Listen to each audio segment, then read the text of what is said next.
что являясь активным членом Ингушского комитета национального единства, после протеста 2019 года он находится в местах лишения свободы. И для вручения премии прибыл его сын Ильяс Ахмедович. Поэтому давайте поаплодируем.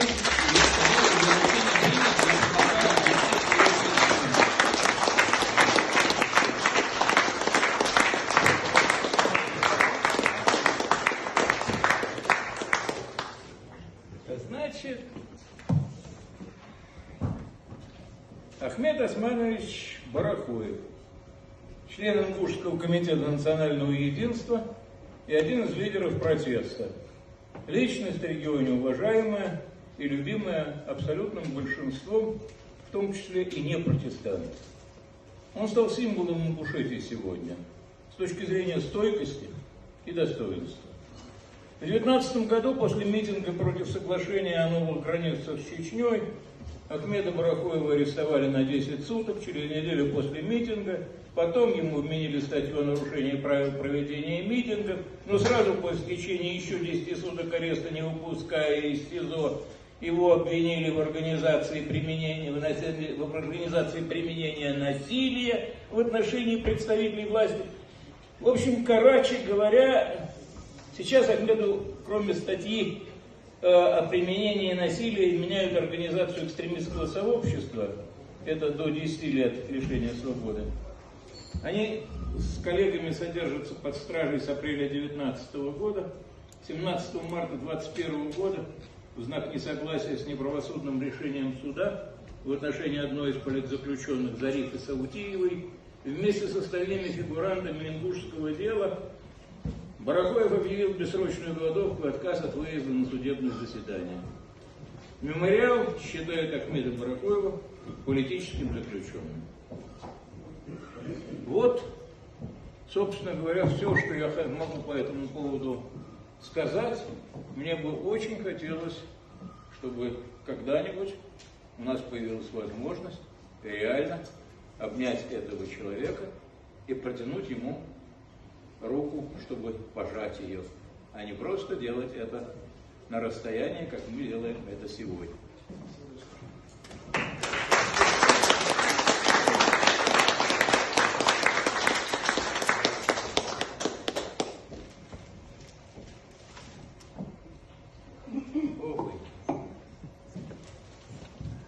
Диплом лауреата премии Московской Хельсинской группы.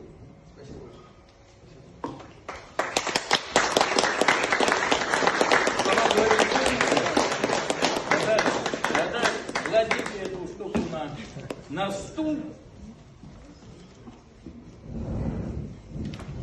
то у вас есть уже.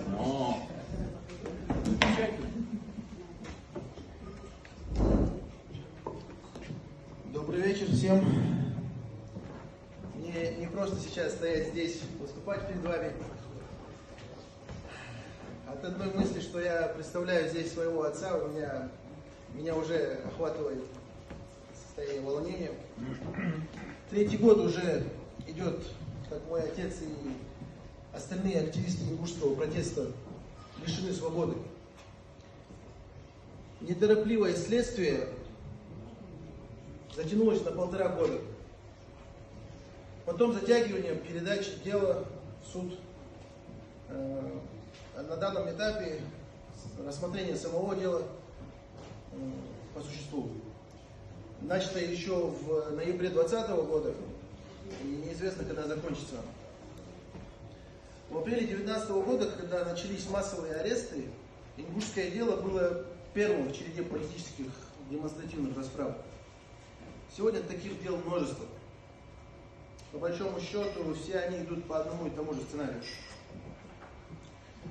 Мы, жители Ингушетии, да и всего Кавказа,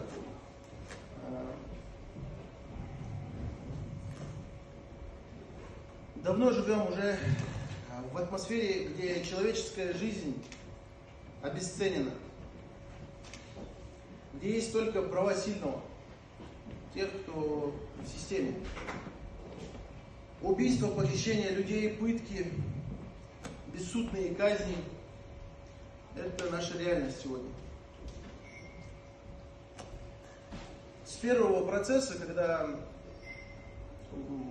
только избирали меру пресечения, мне пришлось увидеть такую картину странную, как суд. Для меня это в тот момент было очень странно, что суд, судья, следователь и прокурор выступают в одной связке. Для меня это было удивительно. Я учился на юриста, и в законе прописано совсем иное. Мы столкнулись с изощренной жестокостью и цинизмом, когда, не уведомляя родственников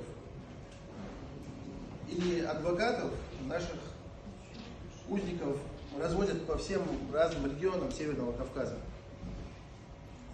Приходя на передачу с тяжелыми сумками, проехав расстояние в сотни километров, ты только там уже на месте узнаешь, что твоего родственника уже в этом ИВС или СИЗО, его уже там нету.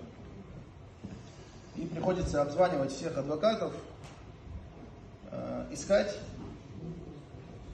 И на это требуется очень много времени и очень много переживаний. За эти 2 года мы ежедневно сталкивались с всевозможным произволом, имеющий природу чистейшего абсурда.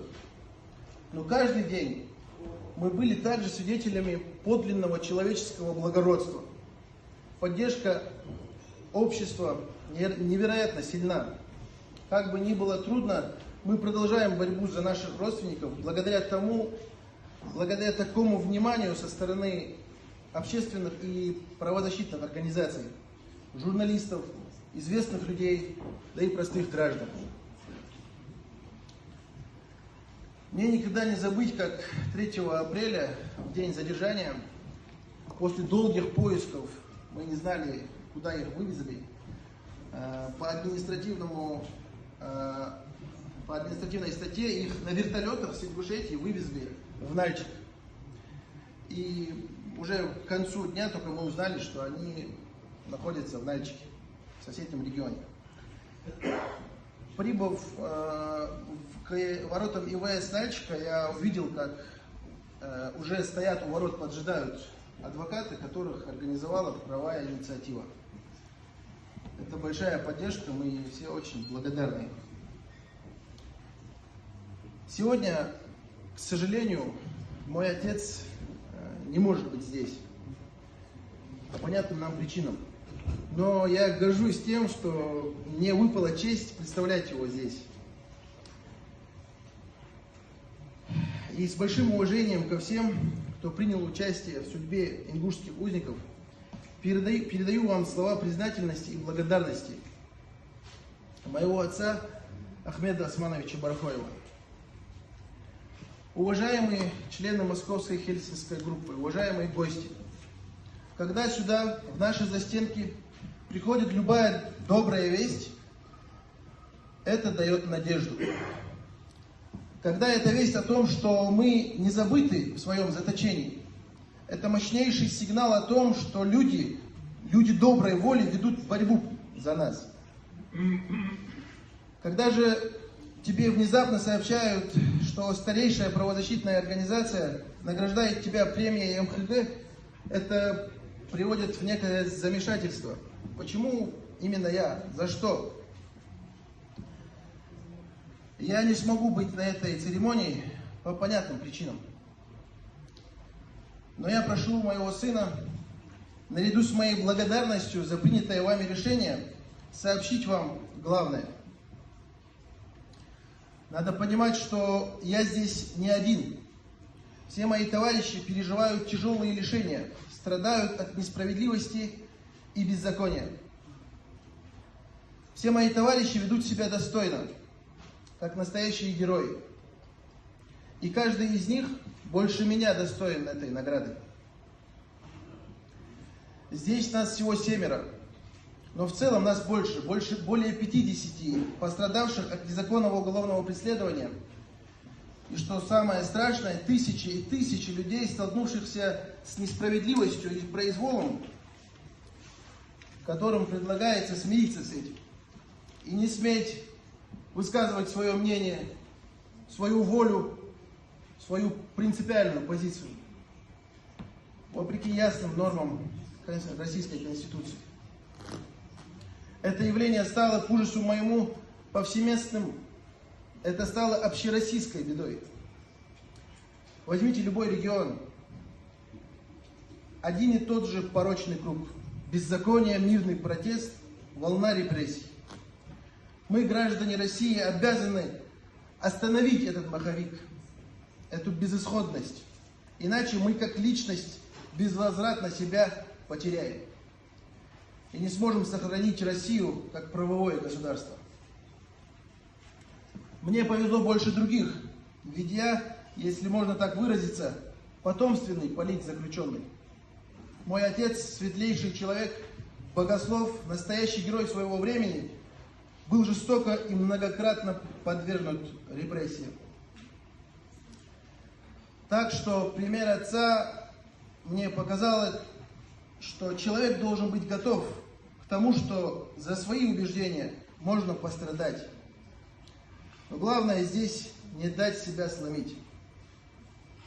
Я должен сказать также о том, что судьба ингушского народа в ряду репрессированных народов была и остается особо трагичной. Практически каждое поколение теряет лучших сыновей в неравной борьбе за право своего народа. Теперь уже эта бездушная сила взялась за наших матерей, за наших сестер и дочерей. И тут я должен вам напомнить о нашей дорогой, всеми любимой Зарифе Саутиевой, которая наряду с нами несет тяготы лишений. Тяготы лишений за правду, за справедливость, за человеческое достоинство. Многие считают наше положение безнадежным, но это не так. Безнадежны они, желающие сломить народ. Бесчестные узурпаторы. Их деяния неблаговидны, и их конец предрешен. А моральная победа обязательно будет за всеми честными людьми. И ваша премия, по-моему, именно про это. И если это так, то я с благодарностью ее принимаю. Спасибо.